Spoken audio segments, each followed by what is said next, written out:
So, let's start the programming now. Well, the first thing is to ensure that the parameters are not locked. And that we do by choosing the programming mode, and it is parameter number 0. This should be 0. If it is something else like 1, it will lock the parameters and you cannot change them. So we set it to 0. The next one is to set the factory settings for this device, and this is chosen by parameter number 13. Parameter number 13. 11, 12, 13. And this must be written an 8 into. Like that. And now we have reset the factory settings.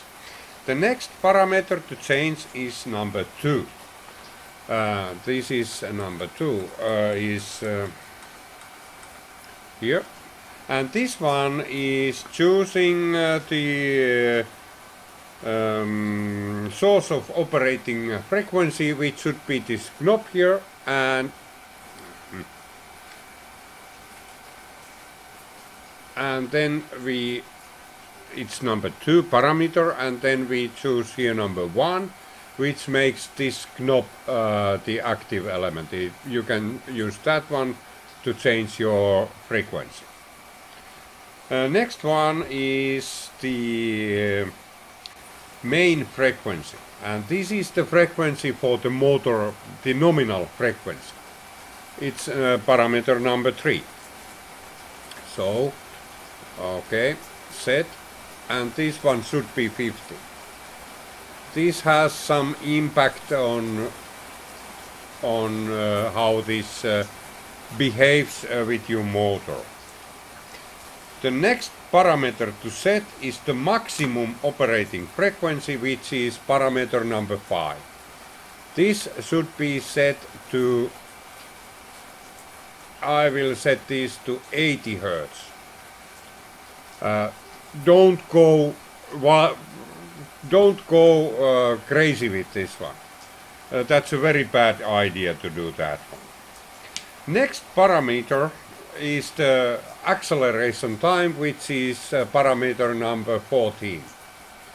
And this is the amount of time it takes to speed up the motor. And this one we will set to something like 2 seconds. It's not a very good idea to set this too low. It will damage your things. Next one is the braking time. How long time it takes to slow it down. It's number 15. It's number 15.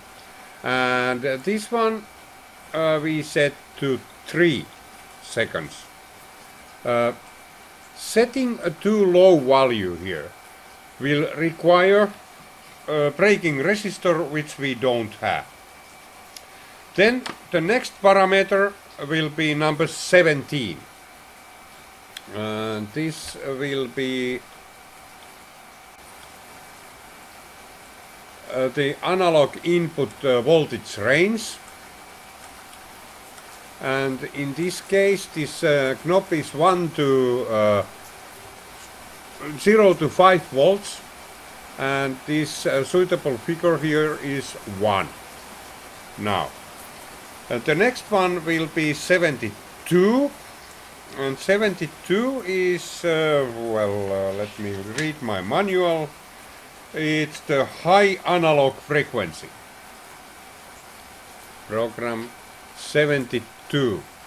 And the high frequency should also be set to the figure. We already set the max operating frequency.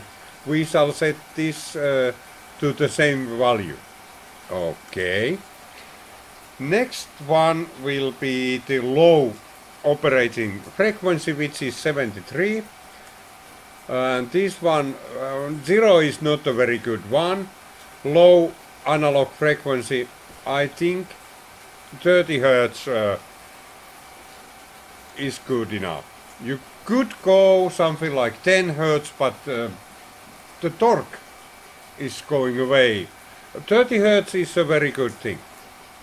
And you know what? We are ready to go. Let's run. Let's run. Okay, that's the minimum frequency. And that's the maximum.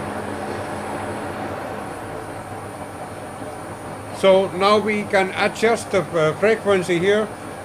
This machine has a variator, so we don't need to do that. Okay. Well, that's all about programming this device. The default settings, the factory settings are really good for our buttons.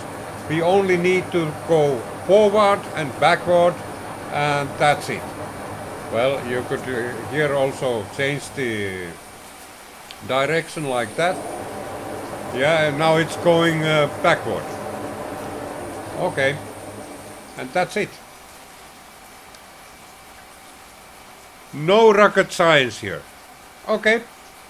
Hope you enjoyed this little demonstration how to program this device.